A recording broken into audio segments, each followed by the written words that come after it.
ayusin na ang dapat ayusin. Kung hindi, malalapas sa Turkey at Syria ang kaharapin natin. Let me paint a scenario. If we have, say for instance, a 7.2 earthquake, 30 to 40% of the buildings in Metro Manila will collapse. This is according to the 2004 Earthquake Impact Reduction Study for Metro Manila. 50% will get, or 50,000 people will get killed when the big one occurs. 30,000 from earthquake and 20,000 from the fire that will happen after. Kailangan po natin mag-conduct ng structural and architectural auditing, most especially here in Metro Manila. At kailangan po ang resulta ng audit ay transparent. Security and safety is a public concern. I encourage our concerned officials here to pay special attention to the audit of schools and hospitals. These schools are the second homes of our children and will be the evacuation centers during the earthquake or after an earthquake. Our hospitals will be a crucial facility.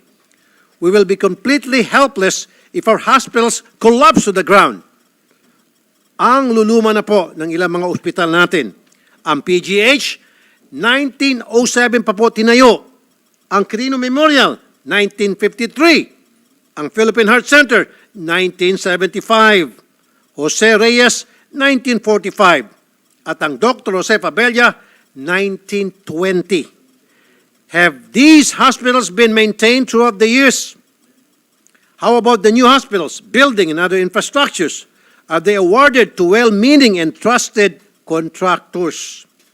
This is another problem that we have.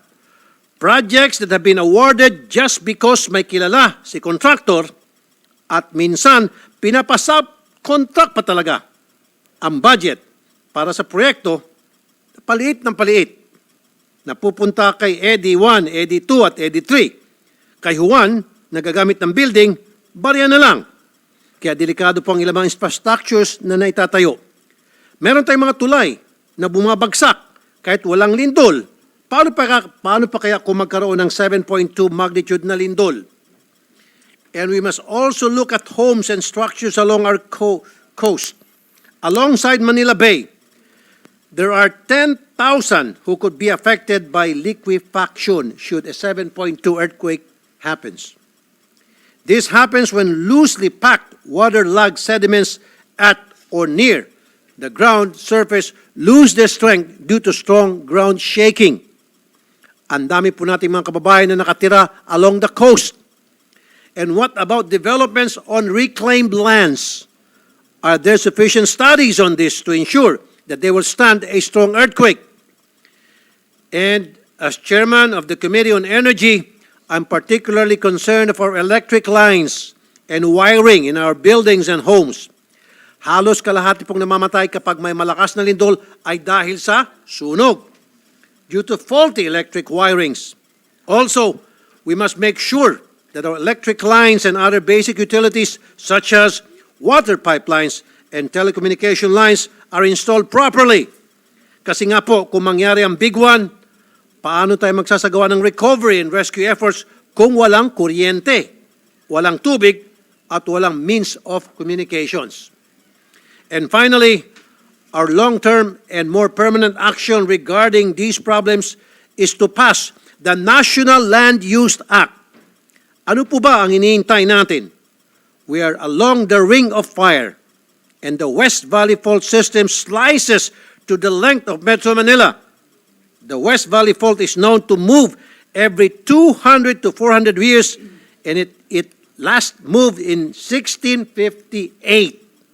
It is a ticking time bomb, and we're standing above that bomb in our homes, offices, schools, and hospitals. Nagbabala na po ang mga eksperto. Nagbabala na po ang inang kalikasan. Sa totoo lang, kasalanan na natin kung hindi tayo maghahanda para sa malawakang sakuna dulot ng malakas na lindol. Let us act now because we have no timeline for this but now. Thank you, Mr. Chair. I will reserve my questions and concerns for later. Thank you, Senator Tulfo. Senator Bato, any opening statement? I have no opening statement, Mr. Chairman. Thank you, Mr. Chairman.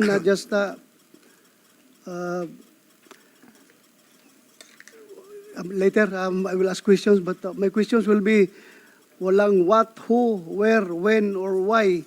All my questions will be how. How to make our survivability higher kung mangyaring ganun, yung kagaya sa nangyari sa Syria at sa Turkey, ganung magnitude na lindol. So yun lang, Mr. Chairman.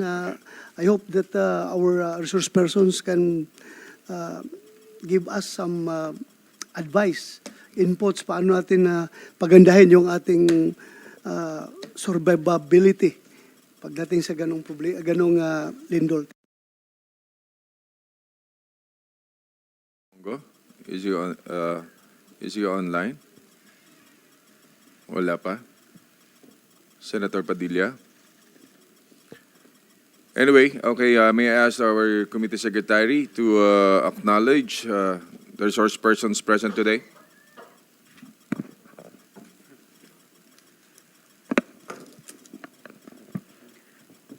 Good afternoon, Chairman. The committee acknowledges the presence of the following resource persons. From the Department of Public Works and Highways, Undersecretary for Information Management and Technical Services, Yusek Maximo Carbajal, together with the Director of the National Building Code Office, Attorney John Alexander Belderol, and the Director of the Bureau of Maintenance, Mr. Melvin Navarro. From the National Disaster Risk Reduction and Management Council, the Civil Defense Officer, Mr. Jo Carlo Soriano. Thank you, sir. From the Metropolitan Manila Development Authority, Attorney Romando Artes. Together with the Assistant General Manager for Operations, Attorney Victor Pablo Trinidad, and the OIC for Public Safety Division, Mr. Franco Nuevo Hornacion. From the Commission on Audit, the OIC, Supervising Auditor for DPWH Audit Group. We have Ms. Brenda Degala and Mr. Dexter Espiritu, the Audit Team Leader for DPWH Audit Group. From the Philippine Associations of Building Officials, National Incorporated or PABO, Engineer Melvin Balagot, the Treasurer of PABO National and the City Official of City Government of Antipolo,